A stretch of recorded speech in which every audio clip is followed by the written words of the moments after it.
independent fact-checking and corrections are encouraged. Can we get a cup of coffee in here, please?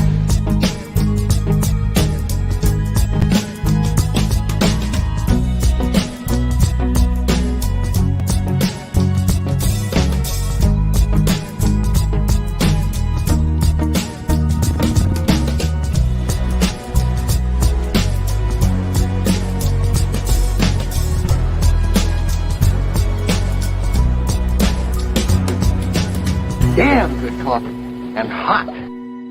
Wake up, America. You've got a dog that needs walking. That's right, sunshine. Just put on a big pot of strong coffee and get ready to type your little hate mail with your opinions about kumbaya and flat earth insanity. Stand-up comedy? You want stand-up comedy? Well, we've got sit-down comedy. It's time for Coffee with a Dog. You make me laugh. Oh, not a whole lot to laugh about. But we'll try. We'll try. We'll try.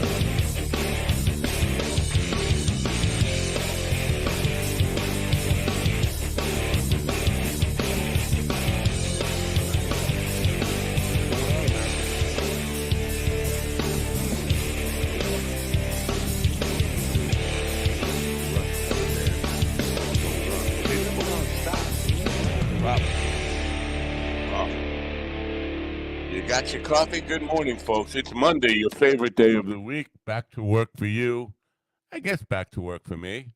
It's Monday, July 17th, 2023. Good day to be alive. Better than dead. I don't know why I say things. I just say things. I don't know why. I'm going to talk about, I don't have a guest schedule today. I want to talk about the big developments in the Gilgo serial killer arrest and questions that remain. And I also want to talk a little bit about Robert F. Kennedy Jr., or as I like to call him, Bobby QAnon. Bobby Q for short. And we'll go there. How was your weekend? My weekend was crazy. Friday, I had Mike Binder on the show, and we were talking about censorship and his belief that censorship is a thing on private property like YouTube and Rumble and wherever the streaming platforms happen to be. And I am of a different opinion. I don't think censorship can happen outside of government. Once government gets involved, government shutting you down is censorship. But I don't think censorship really exists on the private enterprise level.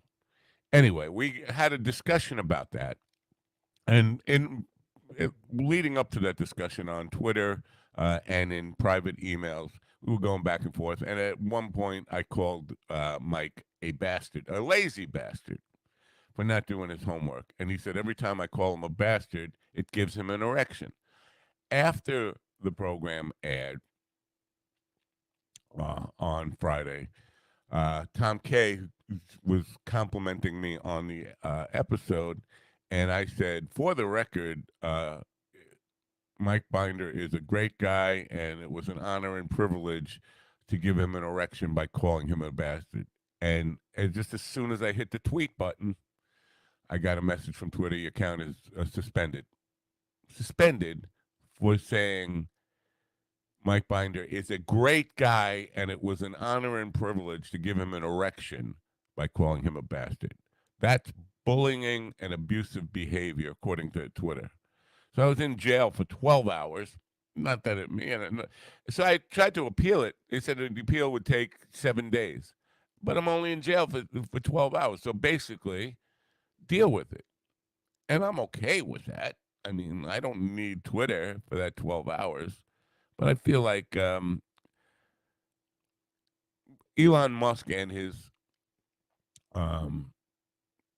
claims about being about free speech and a safe place for jokes needs a little tweaking there, because obviously This was a computer program detecting words and saying that's abusive. Now, to be fair, I mean, this is how weird it is. I was not calling him a bastard, a lazy bastard, or any kind of bastard at that time. And I had called him a bastard on Twitter directly a few days before and not gotten in any trouble for it. And so it doesn't make any sense. But without context and without knowing what it's about, you can't accuse somebody of bullying. You don't know if they're friends. You don't know what the context is. You know, and if you claim to be about free speech and a safe place for jokes, I don't think you can rely on a computer to make that decision. Unfortunately, you will have to put manpower. Humans, unless you develop AI beyond where it is today, so that it can actually discern context. It just doesn't work, and it's never going to be free speech because a computer can run amok just looking for words and saying, "Ah, that's abusive." It didn't even qualify as the 7 dirty words that Colin talked about. Not really upset about it, but I did write to Musk and told him that he needs to address that. If he really wants to be about free speech, it's going to have to include context. The people involved, are they friends? Are they being friendly? Are they just joking around? Is it just, elbow? It's just amazing that you can claim to be about free speech and not care about context at all. So I spent 12 hours in jail, and I'm a better person for it though. When I got out, I promised to turn over a new leaf and be a new guy. Yeah, right. Uh, Binder is back tweeting stuff that just irritates me just a little bit. I have a lot of respect for Mike and what he's done in show business, what he's done in film and comedy. I think he tweets shit out before knowing anything about the background of it. Now his latest thing was a 4-piece thread about how the DNC and the conspiracy to keep RFK Jr. or RFQ Jr. Bobby Q out of the race and to give it to Biden. Now I don't work for the DNC and I don't give a fuck about Joe Biden. Listen, I wish there were better candidates than Donald Trump and Joe Biden. I mean, I would do anything to see real candidates where we don't have to, because all my life, it seems, we've been told to choose between the lesser of two evils. I would like to see once in my lifetime where we get to choose between the better of two good people.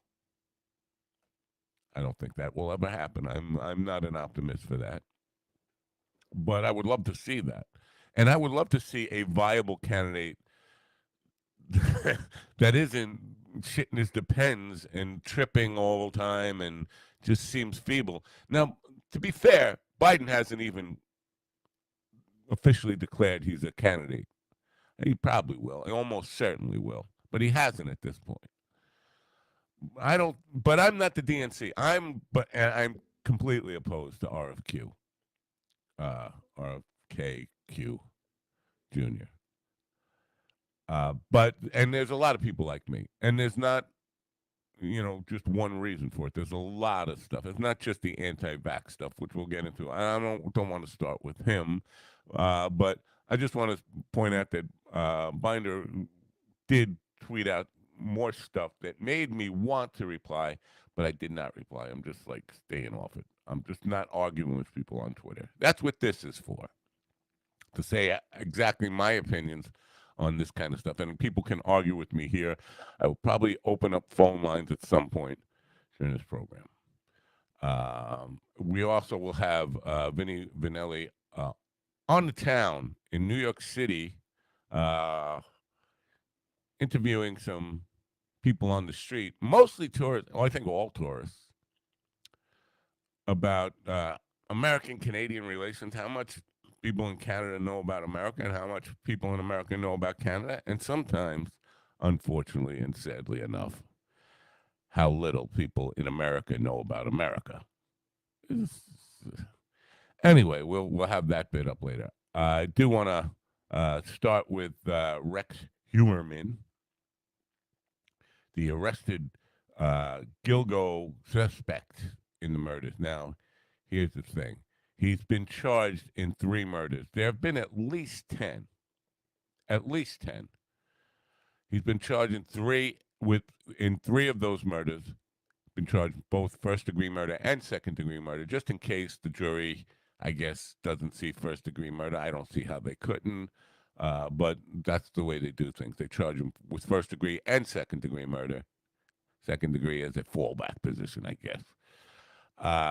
In 3 of at least 10, probably a lot more, murders. He's a suspect in the 4th. What does that mean about the rest of them? Question there. Do you believe there was somebody else dumping bodies in the same place? Is this what the cops believe? Or they just can't prove any of those cases? They have nothing to tie him back to those cases, which is why they're not charging him, but we all know he did. And maybe at some point when it becomes evident that he's going to get convicted on all counts, New York State doesn't have the death penalty. So they have no leverage over him. If he's going to get convicted, he's going to be in jail for the rest of his life. And there's nothing they can offer him. They're not going to offer him parole, a possibility of parole. He's never getting out. So they have nothing to offer him to confess to all the rest of the murders. It's kind of weird. So why not at least, maybe they plan on working him. But the thing is, there have been lots and lots of them, and I'm just counting. Now, they weren't all.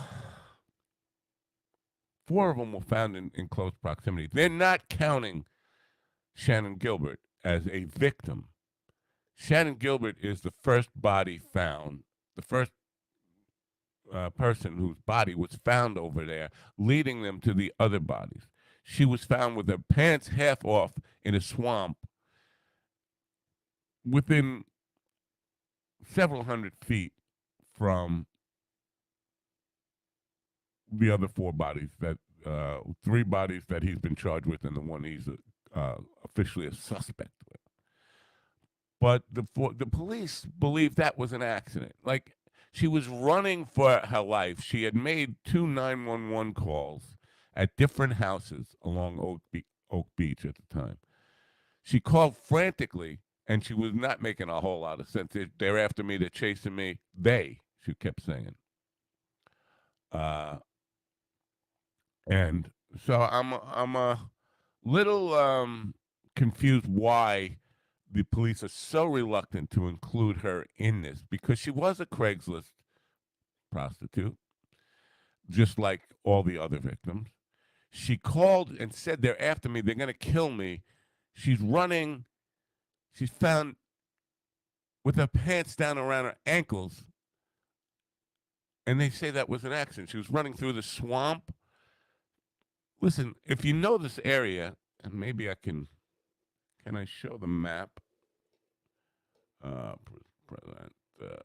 think I can. Hold on a second. Share screen.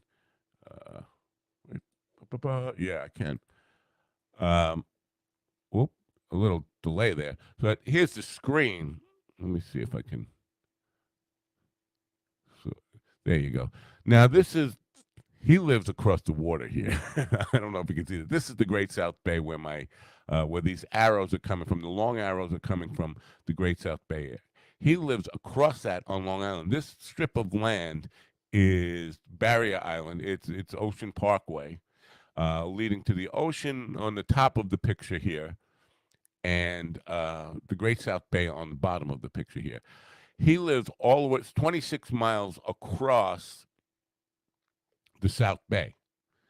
Now, over on the left-hand side of the picture there, that's where the 4 bodies that he's been charged with and the 4th that he's been a suspect.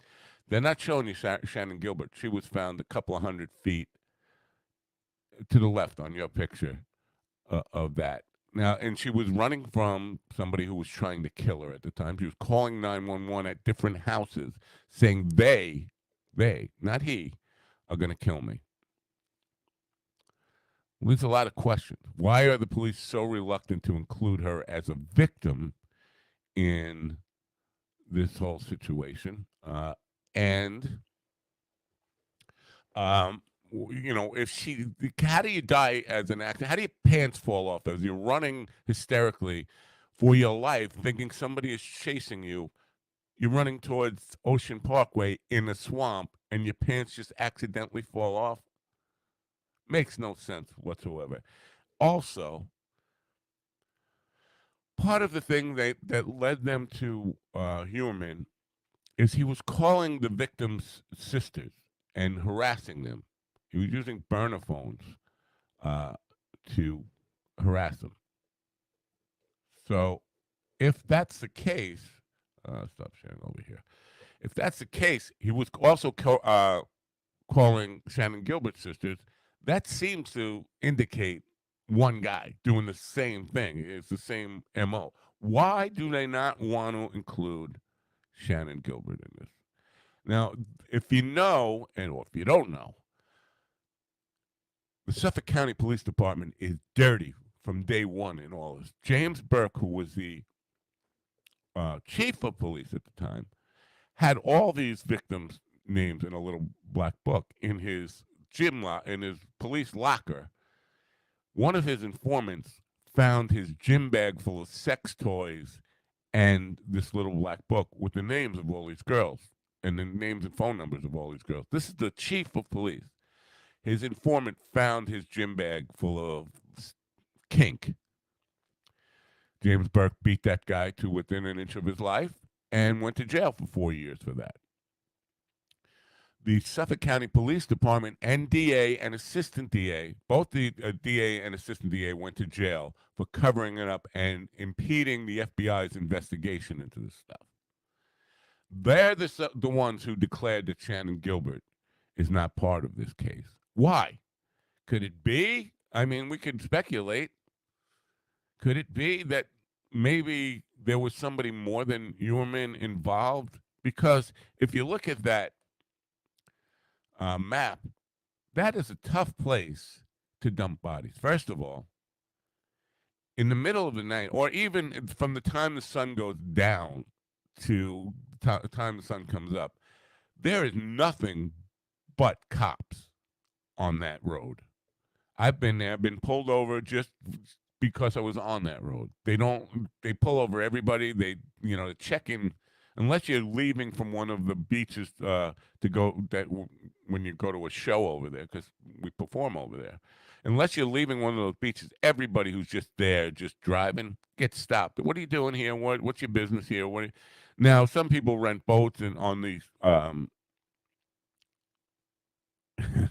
east side of the parkway, southeast side of the parkway. They have docked their boats there for the summer, and so sometimes they drive back and forth to the boats and they live on their boats. But everybody gets stopped and questioned. It's probably the most difficult place if you're going to dump a body on Long Island. That would probably be the most risky place, unless you knew a cop and the cops trusted you, or the other speculation, and this has been written, but I have not been able to confirm it. I tried this morning, spent a couple of hours trying to confirm this, that Shannon Gilbert's body was found 500 feet from a house that Huerman supposedly rented during summer months over there, which would make sense, but I have not been able to confirm that he actually rented a house over there. But that would make perfect sense, that she was calling from his rented house. But the questions that raises is, during the initial stage of the investigation, somebody had to go over there. The police had to be over there questioning the neighbors, knocking on doors, and that would mean Huerman would be one of those people that would have to be questioned. Why did it take 13 years to solve this thing if this guy was there when it happened? Now, apparently, he had a vehicle that matched the tire tracks at the time that the bodies were found. There's a lot going on here. Now, in one of the reports I'm reading this morning, they are saying there was another person of interest. There still is another person of interest that the police are looking at. They claim it's a woman, not his wife. His wife was out of state, out of town when the murder supposedly took place. It's all very sketchy and very hard to understand, but you know the police are dirty from get-go. Uh, Mike Vigiani's got a long comment here. Let me read what he says. I have lived on First Avenue in Massapequa Park and always thought that the appearance of his house never fit in to this well-groomed neighborhood. Never knew him or met him. What little did we know, he had 92 gun permits, yes, and was a killer. Over the course of the weekend, there are thousands of people curiously standing around and driving up my block. That's going to happen. That's the new Ocean Boulevard, Ocean Avenue, whatever it is, in where the Amityville house is. This is the new one. 92 guns makes you wonder about what I thought was safe suburbia. It's crazy. Yeah, 92 gun permits. I just saw that this morning.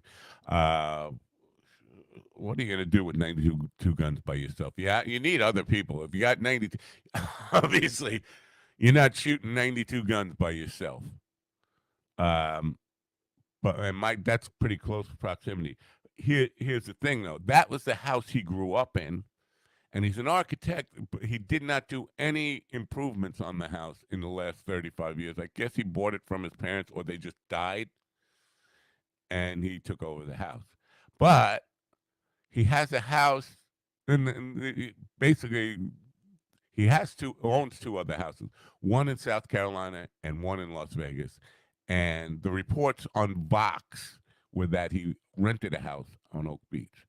Renting the house on Oak Beach makes a lot more sense than driving from Massapequa Park to across Wantor. You'd probably take the Wantor Parkway over to Jones Beach and around the loop all the way to Gilgo to dump the bodies. That doesn't make a whole lot of sense. Now, some of the bodies were dumped in the other direction towards Queens. I don't know the farthest one. And there were some that were actually past the loop and towards Atlantic Beach and like that. I think this is just conjecture and just my guess on this. There are a lot more than just the 10 that were suspected. There's also one that isn't on the beach side that they found just a couple of years ago in Manorville. That is the same MO, same burlap sacks. So there's probably more. And here's the other thing that people may not know. Just 3 weeks ago, a woman called the police on him. He was stalking a woman in a park, and she felt very uncomfortable. This guy's after me. And the police came and, they knew he was already a suspect on that, and they were being kind of light about the whole thing, trying not to tip him off that he was under suspicion for that. But so if he's still stalking, he's still using burner phones. What are the chances that this guy stopped in 2013? He's still calling the victim's sisters. He's still getting off by harassing the family members of the people he killed. What are the odds that he just stopped killing in 2013 or just started in 2009? Nobody just started. You don't just pick up murdering Craigslist women as a hobby. You just don't pick it up all of a sudden. You know what? I'm kind of bored today. What can I get into? I could learn to play guitar. I don't know. Maybe I could go jogging. I know. I'll just go get a hooker off of Craigslist and kill her. That doesn't just happen. Also, the fact that he owns houses in Las Vegas and South Carolina, those police departments should be looking at every dumped body in the vicinity of Las Vegas and whatever town he lives in. I'm assuming it's probably a beach town like Myrtle Beach or something. They should be uh, looking into all cold cases where they have bodies found in both those states. I don't think somebody like this just stops at 2013, especially when he's still calling the people, still obsessed with it, still looking. And they say he was listening, we're using the burner phones to listen to podcasts about the murder. So he's probably listened to mine because I've had 5 or 6 episodes dedicated to that. And they came up in the search, I'm sure. Anyway, there's a lot of questions here. Was he alone in this? My biggest question is, why is Shannon Gilbert still not part of this? And they're still trying to say this was an act. There's nothing you can say that would convince me that it was an accident, that her pants fell off while she was running away from somebody she thought was going to kill her. She called 911 and said, "They're after me. They're going to kill me." Twice she called. And the police took forever to go over there and check it out. Never found her. Didn't know where the house she was calling from. And she died that night, and her pants just happened to fall off. But none of that makes sense. So I still think there is a lot of open questions here. I think the police are still dirty somehow, helping. Why would the Suffolk County Police impede the FBI investigation in this? Why? What would they have to gain by that? Unless one of them is dirty. Now, this is, again, not just the police. It's the chief of police, the assistant DA, and the DA all went to jail over this. It's hard to believe that this guy got away, especially if he did have a house. They were saying she was found a few houses from the home of Gus Coletti yelling for help, running away again into the dark. Coletti told her he was calling the police. Later that day, Shannon's mother, Mary, said she received a phone call from the Oak Beach resident of Dr. Peter Hackett, who allegedly claimed he ran a home for wayward girls, and Shannon was safe with him. This Peter Hackett guy said that Shannon was safe with him. Dr. Peter Hackett. Does Uerman know him at all? Police are investigating. Mike says police are investigating a storage unit in Amityville that he rents. Now, Amityville, for people who don't know, and I know we have people all over the world and all over the country, Amityville is within a stone's throw of Massapequa Park. So it doesn't surprise me that he had a storage unit someplace, probably keeping trophies like a lot of these serial killers do. I'm not sure that he's in this alone. And that doesn't mean that he shouldn't pay the full price. And again, New York State does not have the death penalty. So the most he's going to get is life in prison. Now, they might, 20 consecutive life sentences. What does that do, really? What does that really do? We know he's not going to get parole. Well, I'm already assuming he's going to be found guilty. I'd be shocked. I'd be shocked if he wasn't found guilty. That would be really a kind of a messed up thing. Just to have this stuff out there and get it. I mean, it's all in the press. How do you find any jury willing to acquit this guy? It would be just insane. But again, she was found in the marsh near Oak Beach. If he had a house there, that makes a lot of sense. But this Peter Hackett guy now, I forgot about him. I remembered Gus Coletti. That's the first house that she was at where she called from. But then she also called from Peter Hackett's house. Peter Hackett said she was safe with him. He said he ran a safe house for wayward girls. That would put my radar up immediately on this guy. What do you mean you're an old creepy dude living here on the beach by yourself and you're keeping wayward girls? Hello? Anybody buying that? Too many questions. So all this, I guess the point I'm making here, when people breathe a sigh of relief, hey, the case has been solved finally. No. We have one guy in jail awaiting, he's without bail, awaiting trial or waiting to be tried for three, and they're going to try and link him to the fourth murder. But there are at least 10 others over there on the beach side, one in Manorville, which is nowhere near connected to that as far as distance. Manorville is a good 75 miles, 70 miles from Massapequa Park. Not necessarily in a straight line, 70 miles. I mean, north and east of it. It's about, a good 15 miles north of Massapequa Park and another 50 miles.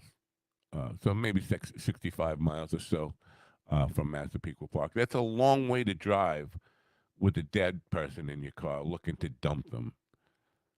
You'd have to have balls of steel.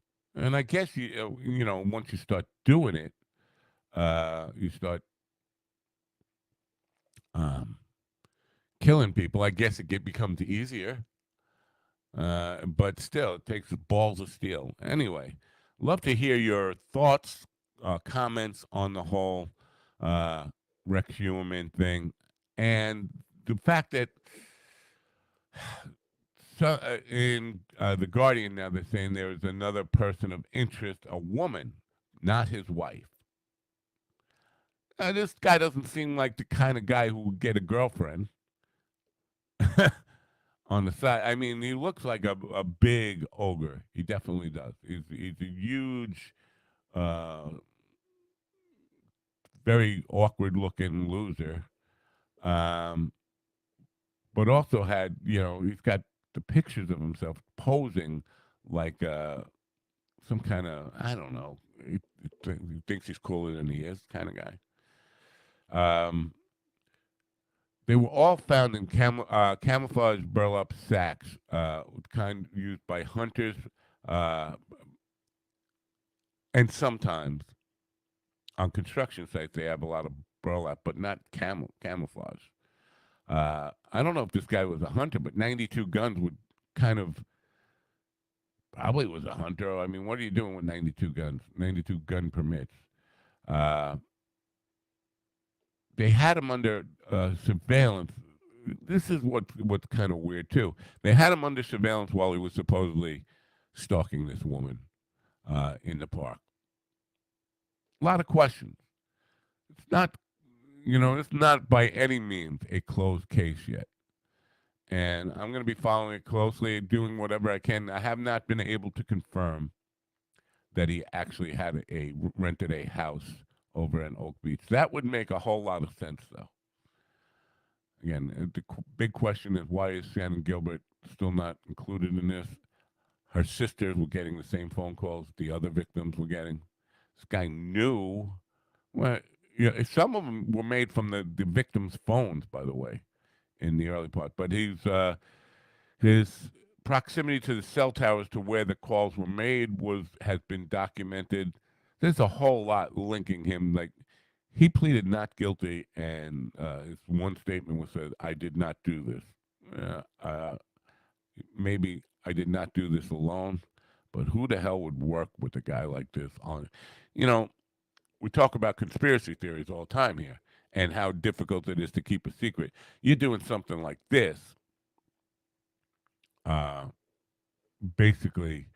It's really hard to keep a secret or trust anybody. Mike said he hadn't paid his taxes in 10 years. Where'd you get that from? I haven't seen that. I'm not doubting it. I'm just wondering where the source is on that. I'm not sure tax evasion definitely ties into this. Maybe property taxes on that piece of shit house. Maybe he was just thinking about letting that house just crumble and fall. Because that's the surprising thing about it. That house does not look like a Massapequa house. It looks like a Mastic Beach house. And for people, again, who don't know the area, Mastic Beach is one of the lower income, lower middle class neighborhoods on Long Island, and Massapequa Park is the opposite. Yeah. So Mike says he got it from News 12, and it was property taxes. Yeah, I would think that he was probably just letting that house decay. I don't think that house meant anything to him. But that's where him and his wife and his daughters, got 2 daughters, lived. Uh, so it's just so many questions here still open about this thing. I do want to see if there's any way, and I don't know how to even start this investigation or how to look up this stuff for myself. Whether he had any connection, the Peter Hackett guy, number one, James Burke, the chief of police, and the DA's name is escaping me at the moment. DA who went to jail over this whole cover-up thing. And I would love to get FBI John on back on the program, get his thoughts on this. Why the FBI was impeded if the Suffolk County Police had nothing to do with this. Anyway, that's room for thought. When I come back, maybe I will open up the phone lines for that. I definitely want to talk about RFQ and his crazy assertions that he made the other day about COVID being designed to spare Jews and Chinese, and how he, first of all, RFQ. I'm going to call him RFQ from now on. I've been calling him that for a while. He has been saying that he can't understand why people would think it would be anti-Semitic for him to say that. Really? You're saying it was directly engineered to prevent Jews from getting it, to not to affect Jews. Who would do that? And you don't understand why people think that might be a little bit anti-Semitic for you to say, because it seems to indicate that you think the Jews were behind it all. We'll get into that. I'm going to grab a fresh cup of Koa coffee. Koa coffee is the best coffee in America, as rated by Forbes magazine, one of the top 10 in the world. And they're our sponsors. I got to work on some new commercials this week, and we will get to that. I promise you. I'm just overwhelmed with work. But get yourself some Koa coffee. I'll be back in a minute. This episode is brought to you by Koa Coffee. If you are a coffee connoisseur and want to experience the best coffee Hawaii has to offer, no blends, no compromise, try the true taste of aloha. Koa Coffee produces premium Hawaiian coffee, hand-picked, expertly roasted, and delivered from Hawaii to your door with aloha. From award-winning 100% Kona coffee grown on the slopes of the Mauna Loa volcano to the unique mocha beans of Maui, they strive to provide their loyal customers with the best quality and freshness. Since 1997, Koa Coffee has been known far and wide as a product of utmost quality, and their awards prove it. Koa Coffee was featured in Forbes' Top 10 Coffees of the World. This is the coffee Forbes called the best coffee in America. Find out what it's all about. Go to minddogtv.com/coffee.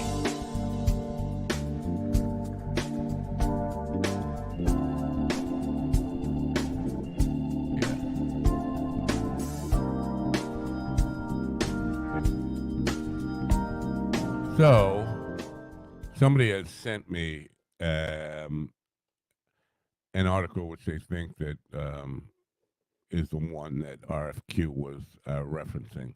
It's a lot to read, and I'm not going to get it done during the show. Just during the commercial, just kind of browsing through it. I got to read it. It's a long, a lot of medical language in there. Of course, so it's it's not something I can digest in a short time, but that doesn't mean that won't stop me from talking about stuff. Over the weekend, I went to last week. I was performing at the VA, and I left my glasses, not these glasses, my good glasses, the ones I usually use on the show that have kind of a green tint on them. Anyway, I left them at the VA, and VA is very far from here. And I didn't feel like going back. So I called and I said, could you hold them at the front desk? I'll probably come by on the weekend to pick them up. I went Saturday, and it was, it's a different place on the weekends there. It's kind of really quiet, not too many people around. And I went to the front desk, and there was nobody working there. Finally, a guy comes, a nurse's aide or something came up. He goes, "Can I help you?" I said, "Yeah, I think my glasses are at the front desk." Uh, he goes, "Are you from 7-Eleven?" Huh? He said, "You're the entertainer from 7-Eleven." The entertainer from 7-Eleven? On the box, it says, and somebody put a tag on here. I don't know if you could see that. No, you can't see that. There you go. Oh, lighting is belongs to the entertainer from 7-Eleven. 7-Eleven was the date I was there, but trying to figure out. So yeah, I am the entertainer from 7-Eleven. I do Billy Joel music while you're getting your Slurpee, slushy, whatever you call them wherever you are. Just bizarre. Anyway, I'll get to the RFQ stuff in a moment. Vinny, or in a few moments. It's going to be a while. It's going to be a while, and then maybe we'll open the phone lines. We'll see. I am the entertainer from 7-Eleven. Vinny Vanelli is a Canadian comedian. VinnyComedy.com.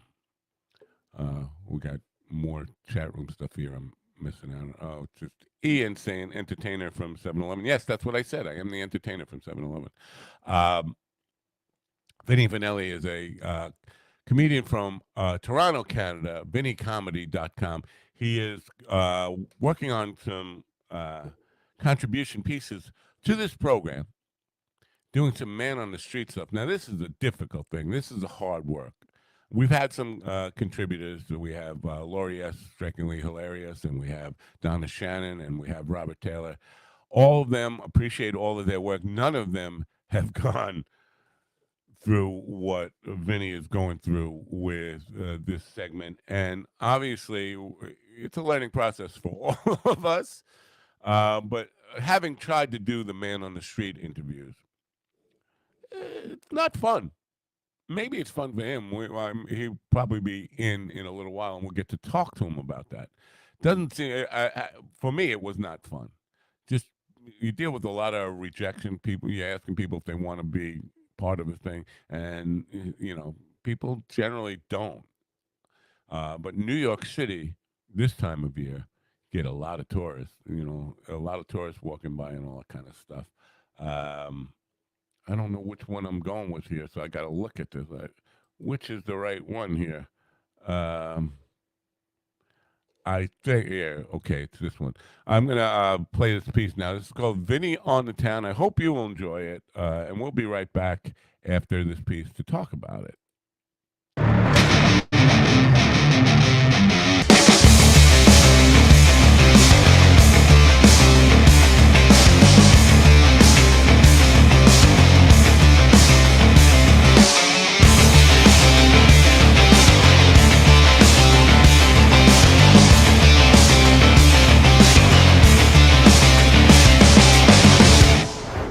Hello, my name is Vinny Vanelli, and we're here in beautiful Times Square in New York City.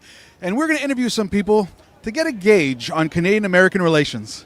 All right, here I am with Christopher. And Kristen. Christopher and Kristen.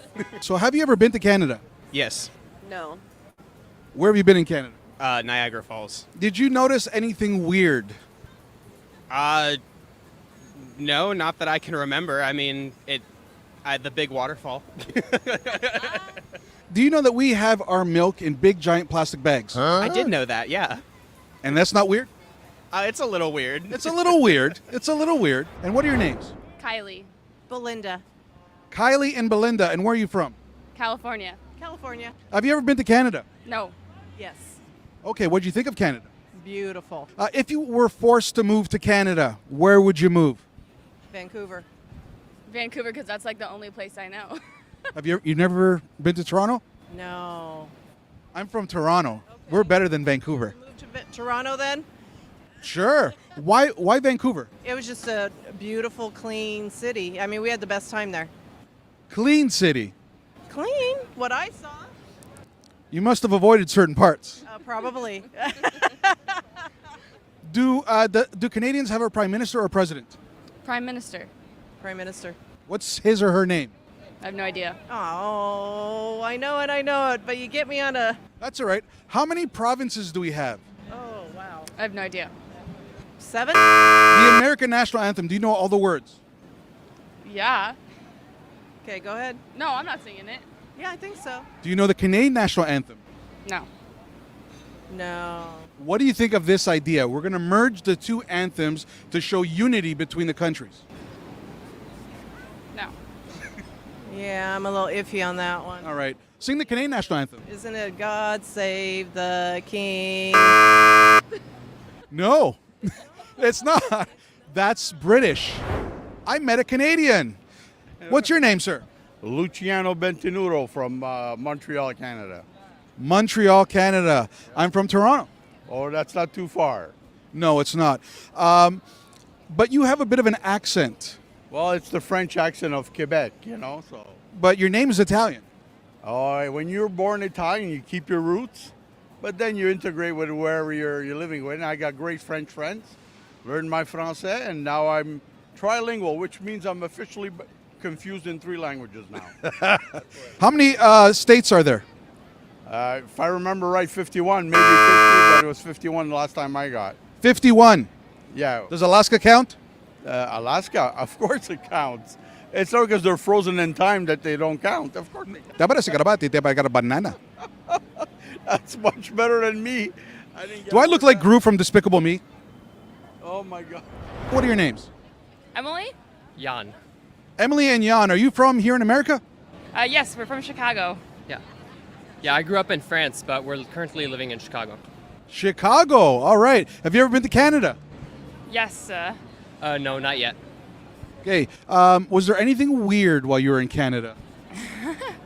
I noticed that people said A quite a bit, but they were very friendly. Definitely appreciated that. We're friendly, and we do say A quite a bit. How do you feel about our milk being in plastic bags? Honestly, didn't spend a lot of time drinking milk when I was in Canada. Very few people do. It's the plastic bags. How many provinces are there in Canada? Oh, good question. Now I'm going to seem like... I have no idea. I would guess probably a dozen. I guess around 10 or 11. Do you know the American national anthem? Yeah. Yeah, mostly. Do you know the Canadian national anthem? I'm not sure. Like God Save the Queen or something? We are actually looking to merge the two national anthems to create unity between our two countries. I don't know how that would go over, but... One more thing. How many provinces does Canada have? Oh, I don't know. 17. Oh, say, can you see home by and the dawn's native land, early light? true patriot. Was so Oh, say, can you see by the star-spangled light? Oh, Canada, our home and native land. Oh, Canada. I can't remember the words to my own anthem. You got a guy walking around naked with a guitar. I think it's, a little bit crazier than usual, yeah. His name is Sam. It is Sam? Okay, God bless Sam.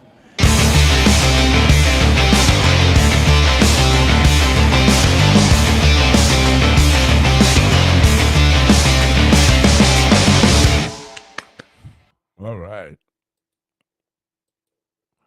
Very cool stuff there. Very cool stuff. Good work. Vinny, who put that piece or did the work out there on the street, is here now. Let's welcome him in. Vinny, welcome. Good morning. Good morning. Good job there. I know that's a difficult job, and it's a really difficult thing. You probably it seemed like you were out there for hours, no? Yeah, I gave you a lot of footage, didn't I? I was out there for about a couple of hours, and you know what? I filmed the first portion in Toronto, and I wore that blazer with the dress shirt, and then I'm like, okay, I gotta keep consistency. So in New York City, with that humidity last week, I had to wear it again, and I took off my blazer at the end of it, and you can just see my shirt was transparent. I don't think you have to worry so much about continuity. I mean, I think you're giving the audience too much credit there. They're not going to notice or I'm a care. perfectionist, Matt. I'm a perfectionist. Sorry. Well, we're not about perfection here. We're about trying to, inject some humor into things. The people. Now, you didn't talk to one single New Yorker in New York City. They were all from someplace else, right?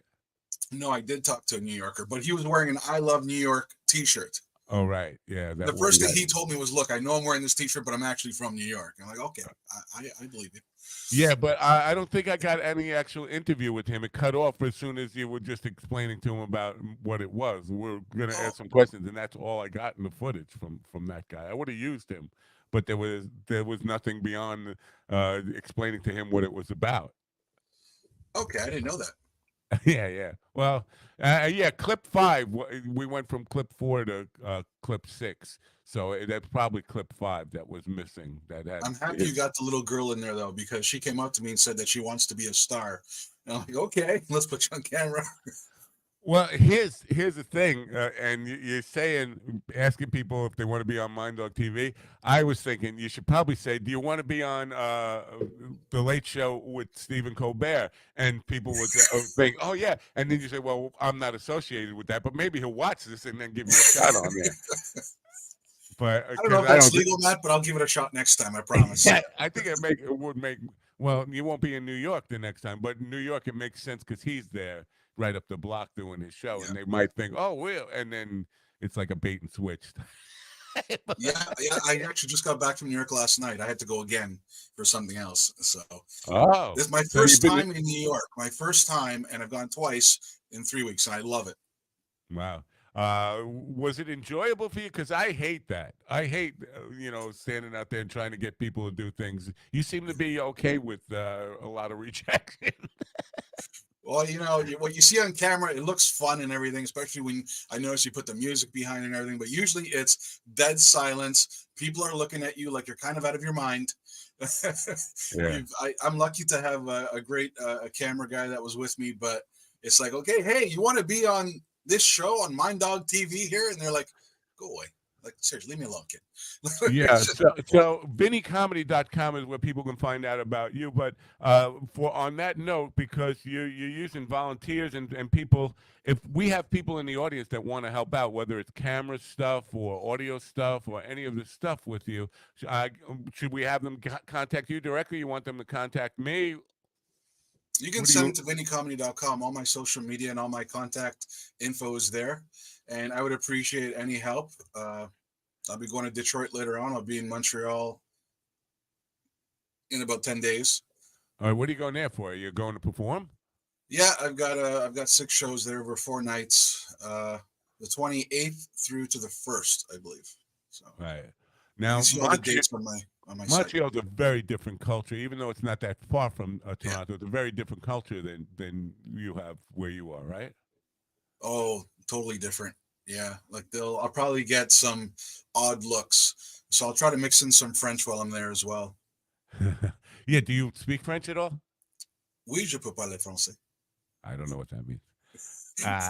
Yeah, in Canada, we have 2 official languages here, so I'm officially bad in both.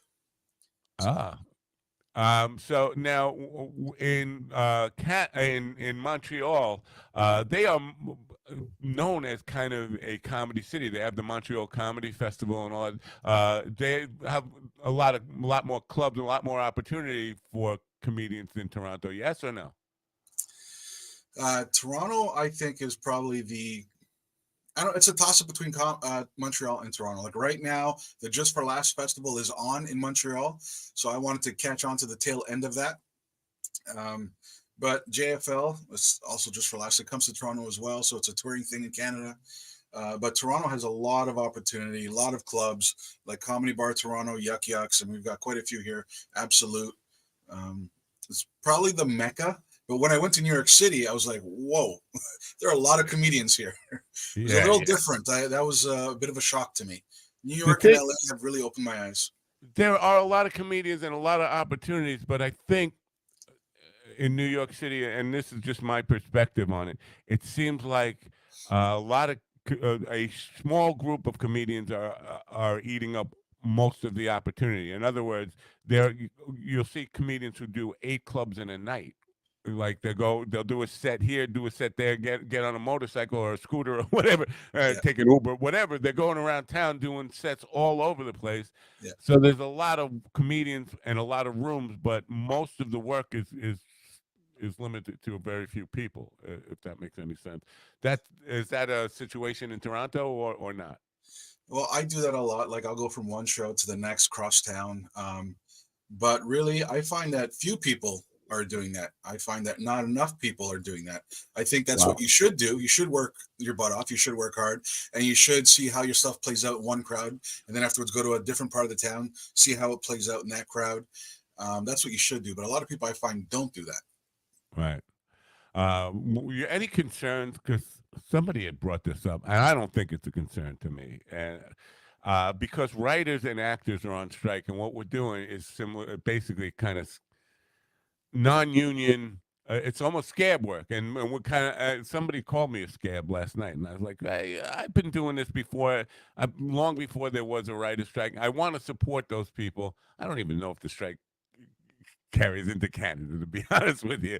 I mean, I would assume it does. It's been resolved now, so yeah. Do you have any concerns for you about that or thoughts about that? No, not really. We're all just trying to make it, it really is a very I don't know, for lack of a better term, dog eat dog sort of business, right? I just try to be as pleasant as I possibly can to as many people as I can, help them out, and hopefully in the future they'll help me out. That's all you can really do. Yeah, that's all you can really do, and hopefully things will start to pick up. Now, you got any things you want to let people know about coming up, like in the immediate future? Well, tonight I'm at Comedy Bar West, and then I'm headlining this weekend at Comedy Bar East. So if you're in Toronto, come check me out. Do we have? I don't even look at the numbers for Toronto. We do have. I look at the Canadian numbers. Canada does well on especially for some reason on the radio side. I think we had like 1,500 or more people from Canada on Friday's show on the radio side, which is. But I don't get down to digging deep down to see what city they're from. But hopefully some people will come out and see it. VinnyComedy.com. Yeah. Looking forward to doing more things. And then you're going to Boston, right? You're going to Boston sometime in the I was going to do Boston, but I couldn't. Some family stuff in New York held me back. So, I couldn't do that. But I will probably end up going to Detroit after Montreal and Hamilton and Guelph. And you have free, I'm assuming you have free time now in the summer, right? Because your day job was teacher. So my day job was teaching. Yeah, and I'm trying to wean that. I'm trying to do less teaching, more performances. But right. Do you have the entire summer off from teaching? Basically, like I said, my last day of school was June 29th. June 30th, I was in New York City. So I just go hard at the comedy. I'm doing writing like about 4 hours a day and then performing in the evening and see what plays out, what doesn't. So I'm trying to craft things together so I can submit for comedy festivals in September. Cool. Well, I appreciate your hard work and all you do, and I hope people will support you. And hopefully by time school starts again, we will get you signed up with the actual Stephen Colbert's Late Show, and you can be writing and performing for him. Sure, man. And hey, if you guys like the segment, let me know. If there's something you want me to do a little differently, let me know. VinnyComedy.com. VinnyComedy.com. Thanks for being here, Vinny, and we'll see you soon. All right. Cheers, guys. Bye. Oh, you want to be on Mind Dog TV? Hi, you want to be? Whoa, what happened there? You guys like to be on Mind Dog TV? Okay. Hi, I want to be on Mind Dog TV. Okay. Hi, would you like to be on Mind Dog TV? Mind Dog TV. This question. No? Okay. Silly question. Hi, would you like to be part of Mind Dog TV? I want to be a part of Mind Dog TV. I want to be a part of Mind Dog TV. Hello, would you like to be interviewed for Mind Dog TV? Hi, would you guys like to be interviewed for Mind Dog TV? No, thank you. Okay. Hello, would you like to be interviewed for Mind Dog TV? Hello, want to be interviewed? No, thank you. Okay. Want to be interviewed for Mind Dog TV? Hello, sir. Would you like to be interviewed for Mind Dog TV? Mind Dog TV. For who? Mind Dog TV. What's your name? Diane Sayre. Diane Sayre? Yes. And you were passing something out. Yes, that's right. I'm running for U.S. Senate in the state of New York in the 2024 elections. Great. Because you were telling me something. I said that if we have a nuclear war, nobody lives, and I'm afraid we're on a trajectory toward that right now. That's probably not good. Hey, yeah, Mind Dog, yeah, Mind Dog. If you ready for some action, this dog sure to keep you laughing. Let's go. Mind Dog, yeah, Mind Dog. Don't roll, don't play fetch, only here to keep your interest. This is the show that you've been missing, full of comedians and musicians, plenty of interviews, entertaining, keep it funny, there ain't no debating. Call the man, you never know what they gon' say. Bean Flicker Kelly and Whiskey Dick Willie Conway. So authentic and straight raw, pushing the limits when they talk, doing it live when they stream. Mind Dog TV, yeah, so crazy, getting intense. The dogs are wild, better beware before you hop over the fence. Mind Dog, yeah, Mind Dog. If you ready for some action, this dog sure to keep you laughing. Let's go. Mind Dog, hey, Mind Dog. Don't roll, don't play fetch, only here to keep your interest. Let's Wisdom, go. Come have coffee with the dog. one of my definitions of wisdom is the ability to know when to shut the fuck up. Thank you for that, Tommy. The ability to know when to shut the fuck up. Well, we're working on that. We are definitely working on that, and hopefully we'll improve on that. Anyway, I hope you enjoyed that segment, and definitely let Vinny know that you're enjoying that segment. And if you have any comments or suggestions on how to improve it, I do think I'm got some comments in here I want to read first. Ted, good morning, Ted. I don't think I said good morning to you. They have a law in Canada that radio stations are required to play a certain amount of Canadian artists. Is there anything similar for Canadian comedians? You know what? I will definitely pass that on to Vinny. That's a good question. I did not know about that. Interesting. In Texas, I think this is still a law in Texas, where concerts are required to have local artists on the bill. Rock concerts anyway. Christopher Cross, who did a segment with Rick Beato, was talking about Deep Purple, their very first concert. They were required to have local bands opening up for them on the bill. Richie Blackmore got sick or injured or something, and they needed somebody to fill in. And Christopher Cross actually subbed for Richie Blackmore on Deep Purple's very first concert in the United States. And then they got to open up. Christopher Cross's band opened up for Led Zeppelin 7 times in the span of like 3 years. Which is kind of an unusual thing. I think that's a good thing. I mean, I think all the states should have that. It'd be great for opportunities for musicians. I did not know about the radio station stuff, but that seems to make a lot of sense. Now, you saw the final clip there with Vinny on the street, getting a lot of rejection from people. That's the part, I would not like. People just walking past you, dismissing you, like.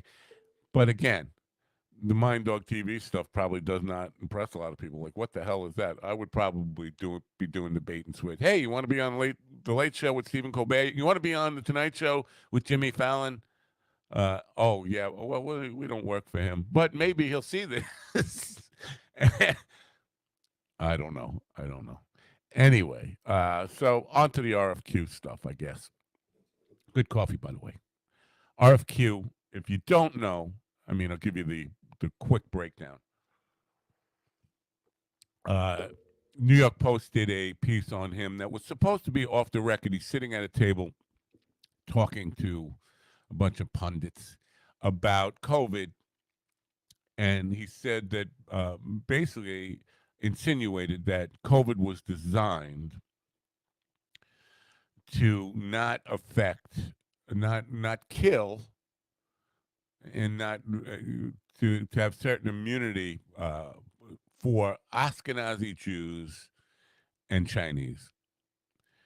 And that caused a big brouhaha about, well, that's anti-Semitic. He doesn't understand how that could be viewed as anti-Semitic. Well, if you can't understand why that might be viewed as anti-Semitic, you're not very bright to begin with. Because what you're suggesting there is who's behind it, who created this thing. If you want to go down this whole conspiracy idea of that it was a man-made engineered virus and it's not meant to affect two certain groups, you have to think those groups are behind it, don't you?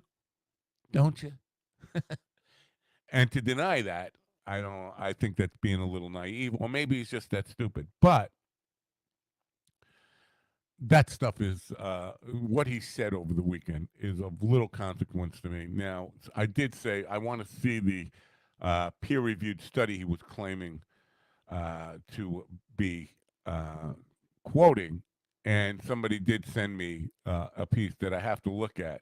It's called New Insights into Genetic Susceptibility of COVID-19 and ACE2 and TMPRSS2 polymorphism analysis. And it's a long, long study.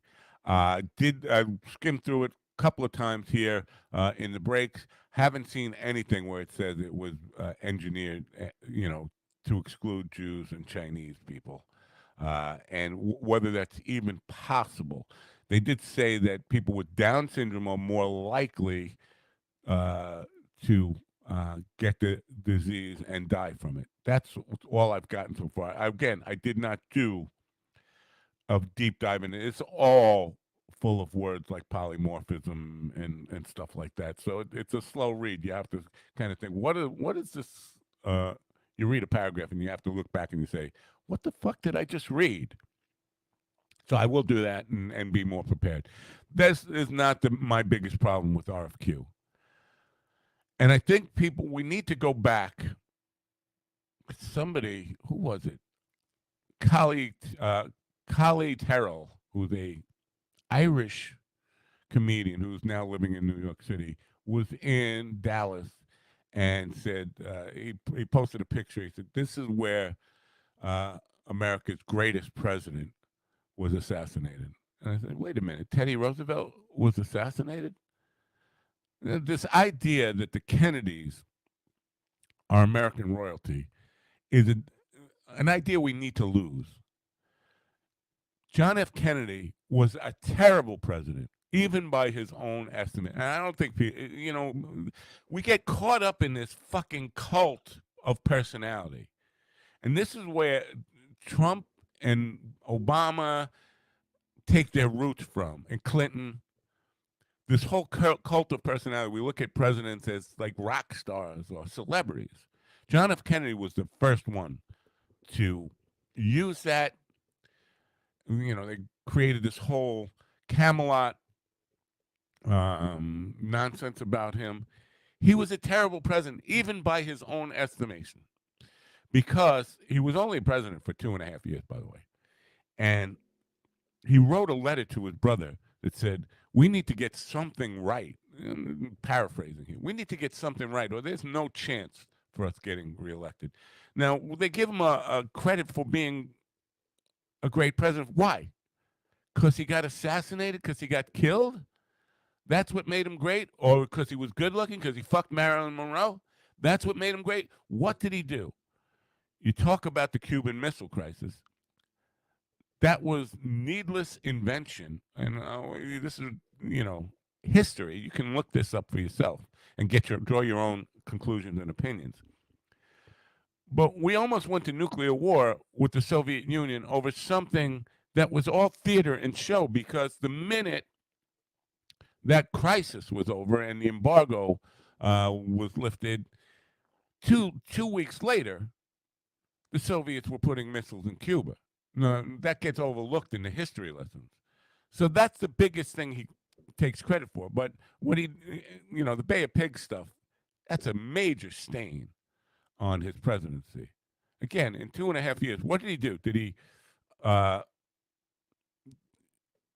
Yeah. Well, Ted is basically saying what I was saying.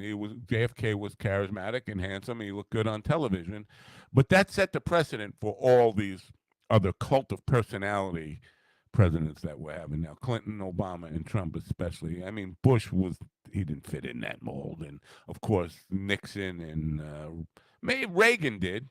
Well, to a large extent, Reagan was the first one to cash in on that whole cult of personality type of thing.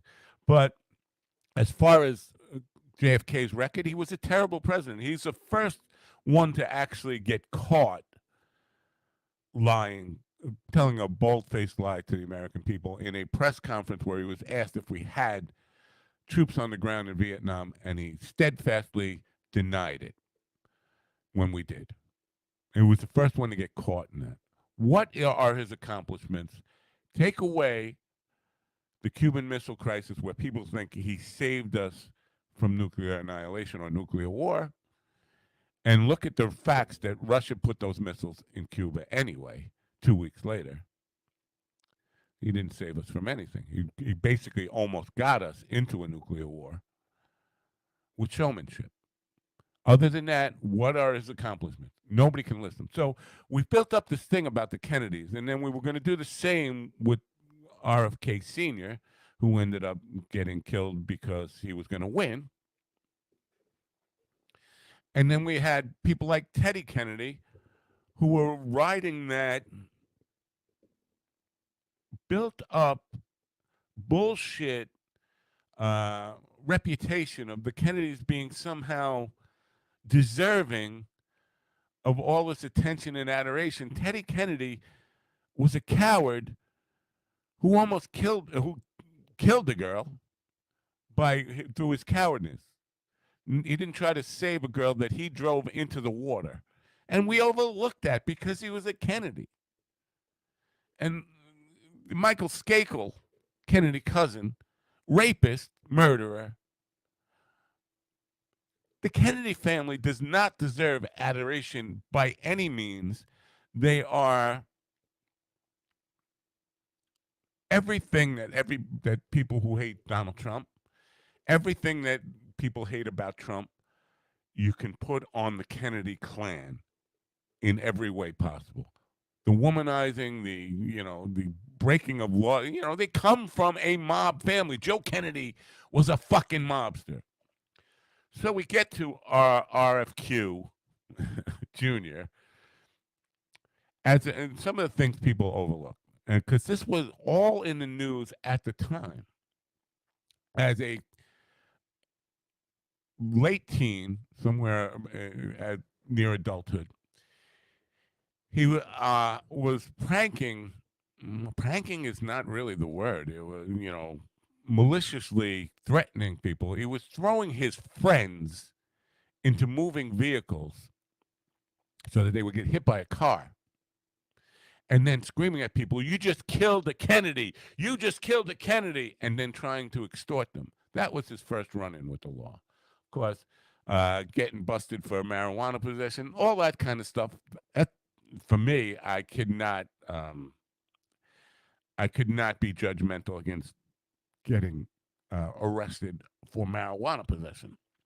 It will be extremely hypocritical of me. But he was heavily into drugs as a kid, just as I was. And I'm not saying, that makes him a bad person. To me, it's part of the thing that people need to know about. He was heavily into hallucinogens and psychedelics, and eventually heroin, became a heroin addict, and was arrested for possession of heroin after he failed the bar exam, trying to become part of New York State's DA's office.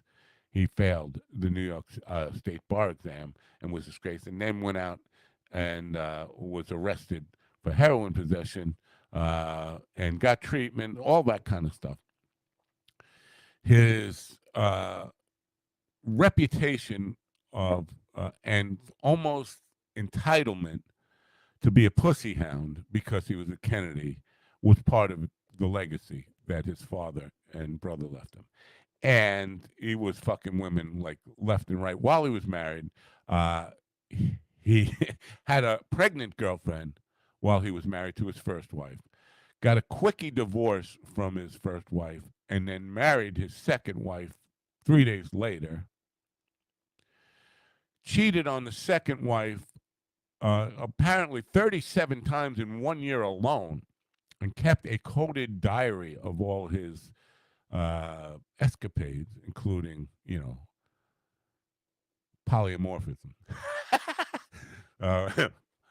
polyamorous affairs. I say polymorphism because of that stupid article that stuck in my head. Anyway, and he had this diary of all his sexual escapades. His wife found it. His wife had cancer at the time, was battling cancer. And his wife found this coded diary of him fucking 37 women in 1 year alone. I mean, and bragging about it, and some detailed exploits of it. And she was distraught, of course, as a wife would be. Listen, adultery, you can, yeah.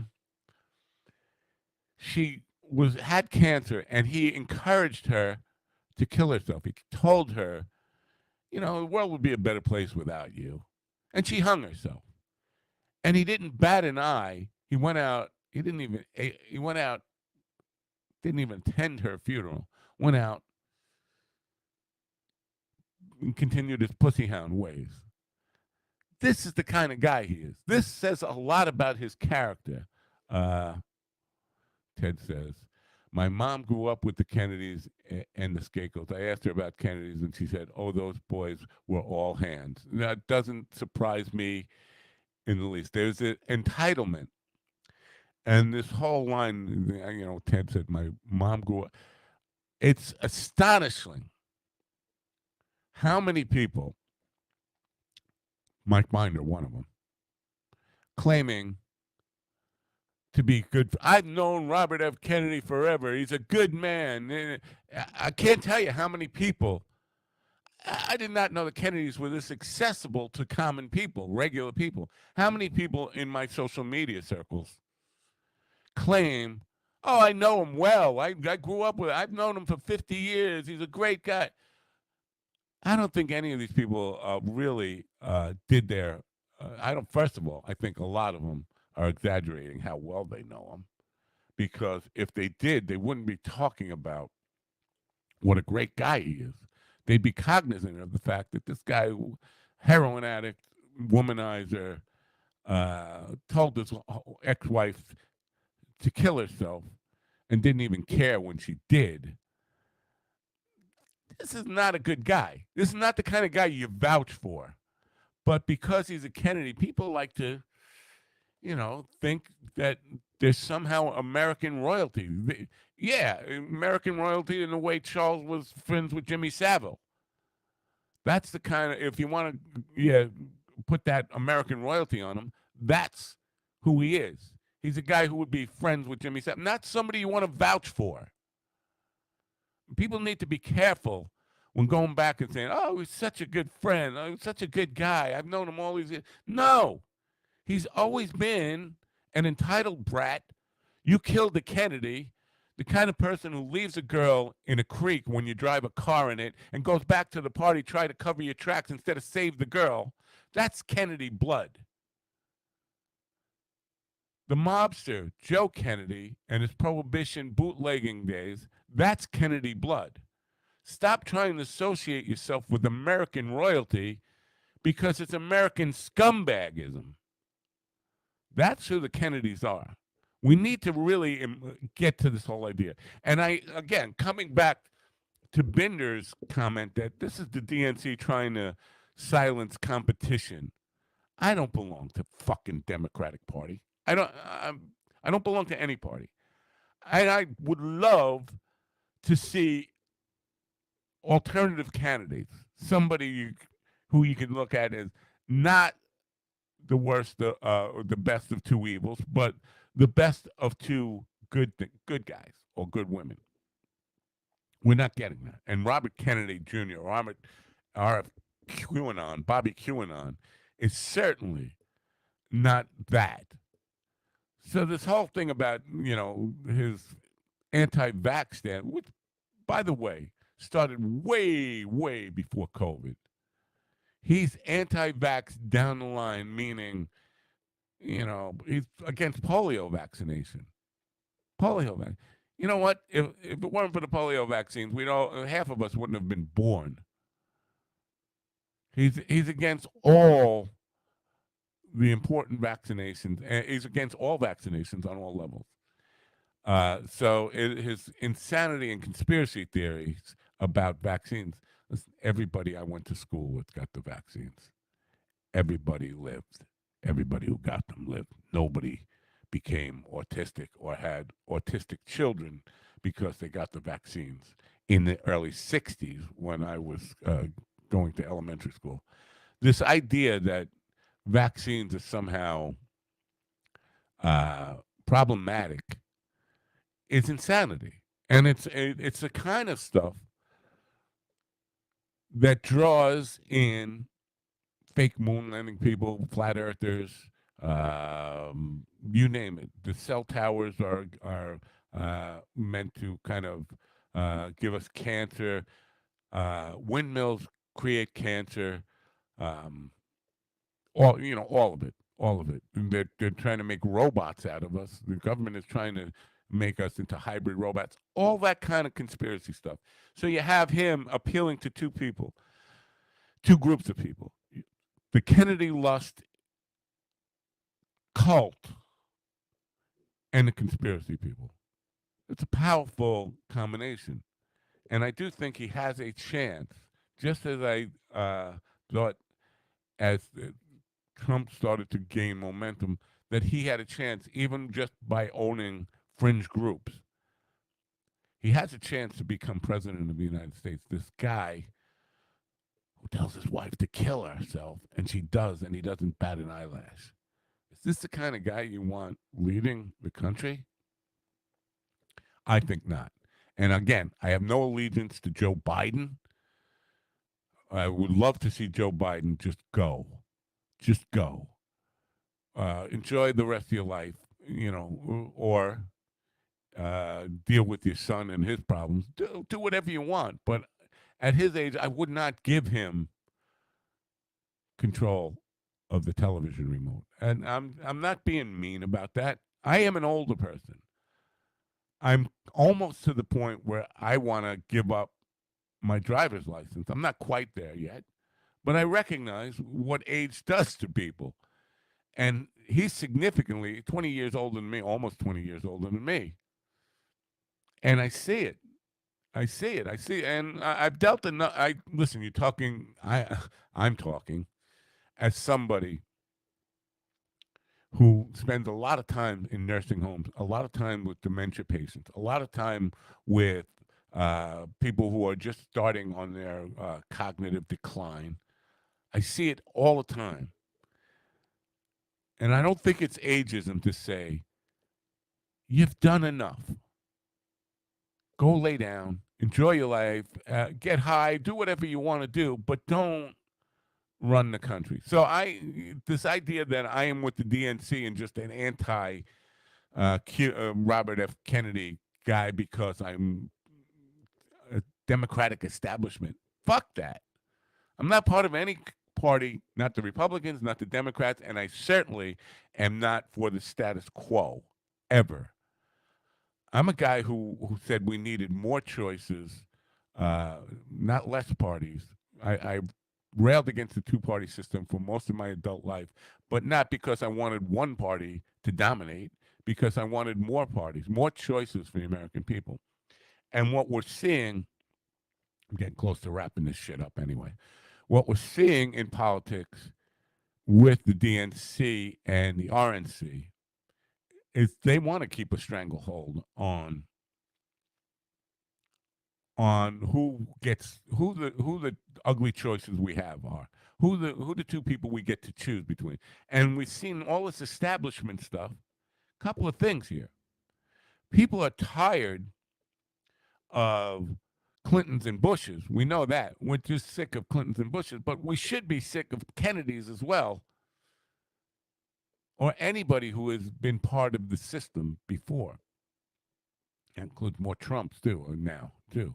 We certainly I can see at some point in the future when if and I won't be around to validate this, but when Donald Trump is dead and buried, that some idiot somewhere will be saying, "Hey, you know what? His son would make a good candidate." No, or his daughter.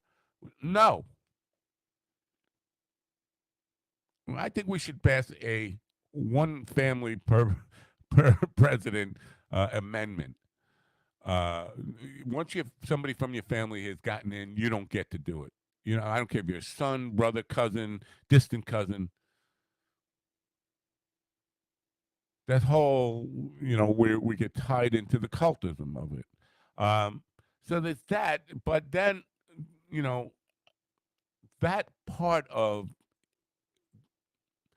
the DNC and RNC trying to control our choices is what people who are behind RFQ, I can't even say RFK anymore, RFQ, are all about.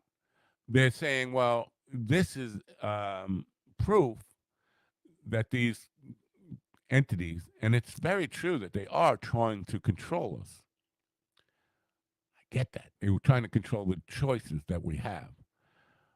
But that doesn't mean we should accept the worst possible choice because he's not the one that chooses.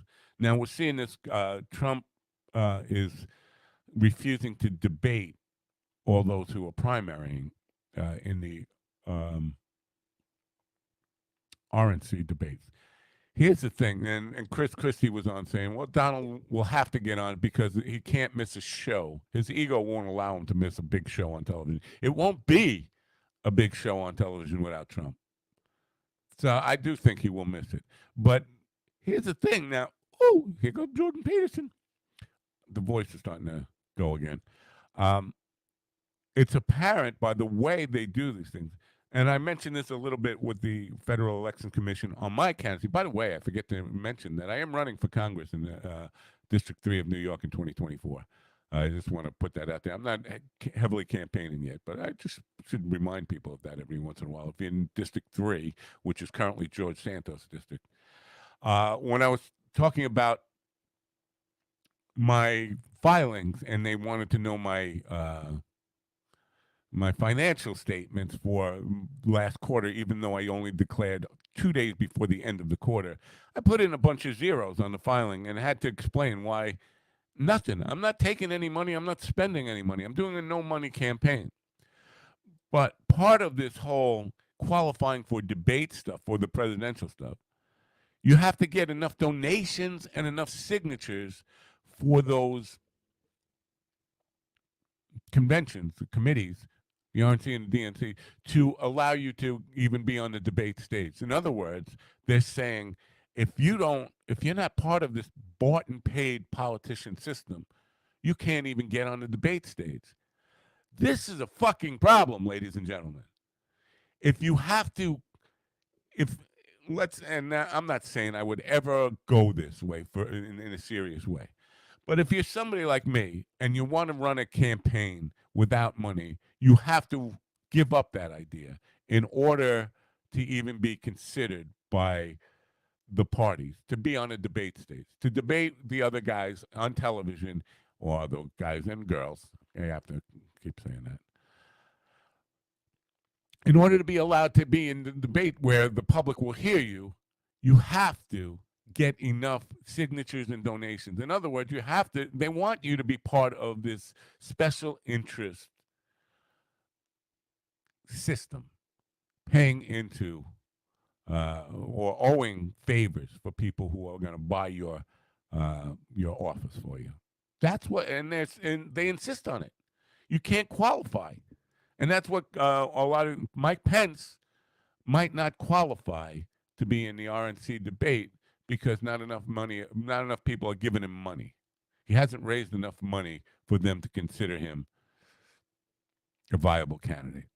That's a fucking problem. That is the crux of the biggest problem. What do we do about it? We can't do anything about it. You know what you could do about it? You could vote for a third party. And then people will tell you, well, that's a wasted vote. I don't know. But I just bringing it back to RFQ. This is the reason that so many people are attracted to him and think that he's a viable candidate. The more the DNC rejects him, the more the fringe people say, "Well, we got to give him a shot." Then, if they hate him that much, he must be doing something right. Not necessarily. They can hate anybody, and as long as they're not. And listen, he is definitely raising enough money. He's getting enough money and enough signatures. So any Democratic debate, he will be part of it. And I say, good. Let the people who know better, people who've actually read this study inside and out, and can really articulate it much better than I can. I'm just reading it for the first time, by the way. But let those people have a shot at him and debate him in a fair and open forum, and let the American people see what and who he really is. Now, I don't know that there's any. I mean, I can't imagine Joe Biden taking part in these debates and debating anybody on the medical facts and intricacies of the COVID vaccines. If you tell me Joe Biden has a good knowledge of this stuff, I would be shocked. Again, I would not I would not trust him with the television remote.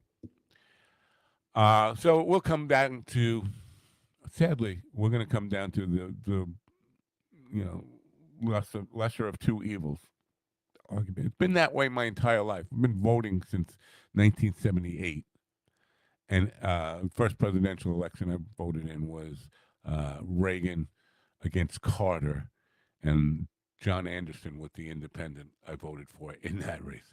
But he was the lesser of three evils at the point, and I'm sure he didn't get that many votes. He didn't get more than a couple of million votes at the time, if that. Anyway, I guess that's the show. I wanted to basically give some people some reminders of, this. We get caught up in the moment of what's the latest news. People accusing Robert Q. Kennedy Jr.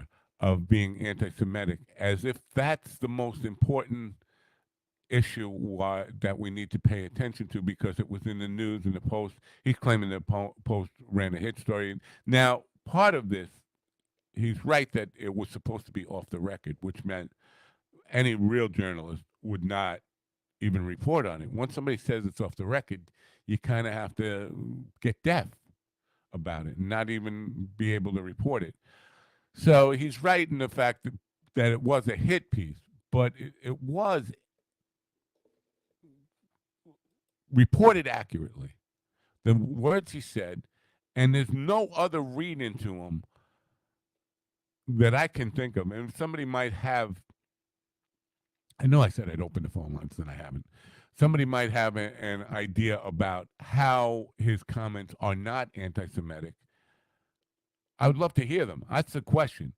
Because if he's saying, again, it comes down to, he's saying the Jews will be spared by the disease, and the disease was created by men to explicitly ignore these two races. Well, why would that be? It'd have to be that they'd have something to gain by it. Why are you sparing Ashkenazi Jews and Chinese people? Who's engineering this? Well, there's only a couple of choices there, Ashkenazi Jews or Chinese. So you can see there is a lot of anti-Semitism to be presumed there. Now, we get down to the point where a lot of people are saying, well, he's got friends who are Jews. I am so sick of this fucking argument. If he's got friends who are Jews, he can't be anti-Semitic. If he has Jewish blood, he can't be anti-Semitic. By the same token, these same people will tell you, he can't be Jewish. He can't be anti-Semitic. He's got Jewish blood. Or he can't be anti-Semitic. He's got a Jewish son-in-law and Jewish grandchildren, in Trump's case. That's such bullshit. The same people that tell you that will tell you, George Soros is a Jew and he worked with the Nazis. Well, you just said you're talking out of both sides of your mouth. I think George Soros is proof. You can be Jewish and you can be anti-Semitic. You can be that self-loathing. The argument there that, and some people, well, he was young. He was young at the time. Well, he was a young anti-Semite, but a Jewish anti-Semite.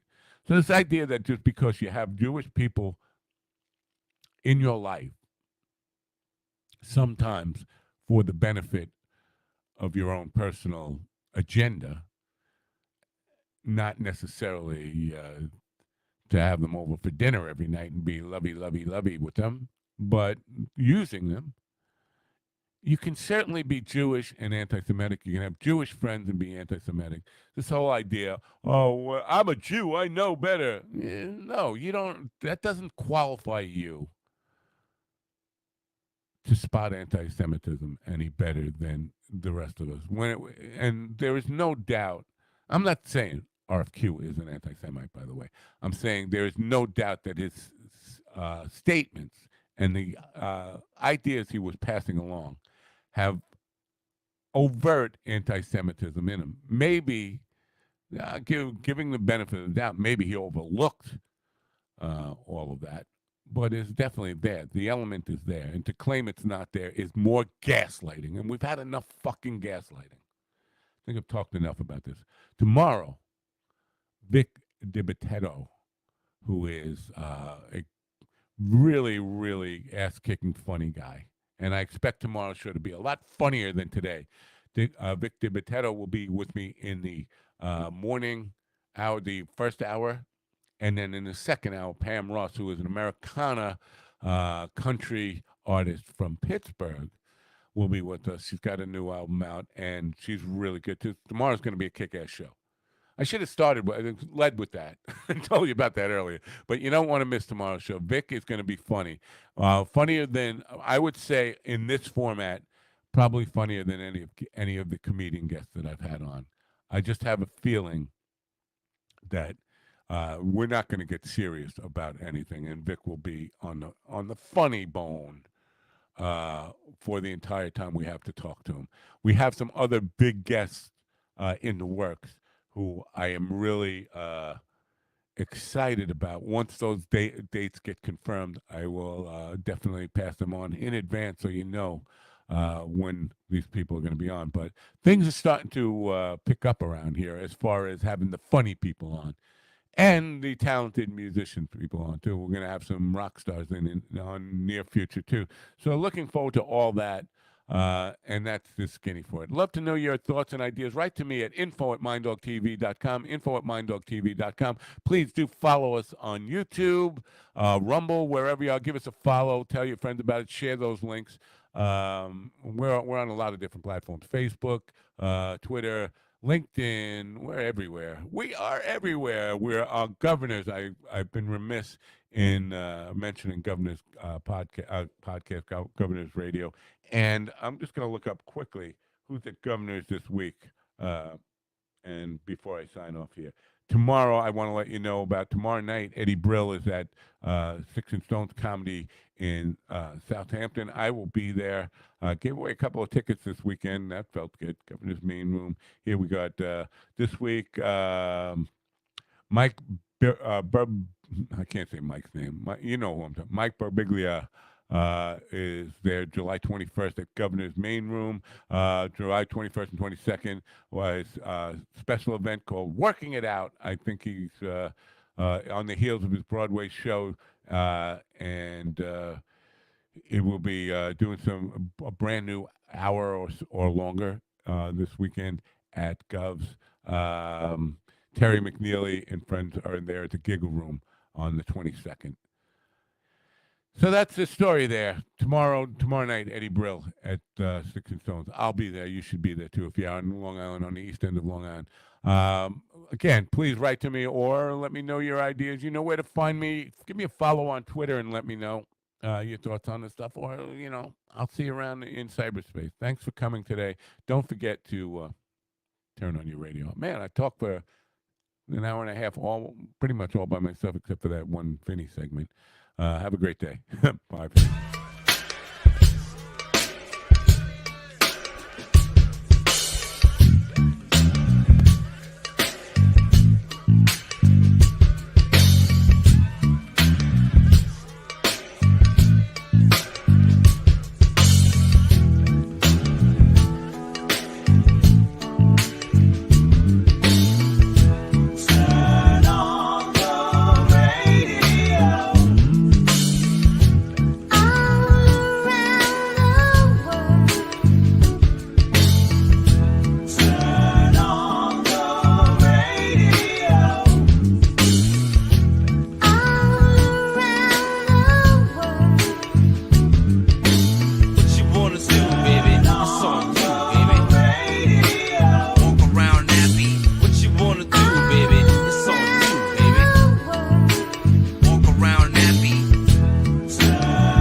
Listen to me now. Listen to me, listen to me, listen to me.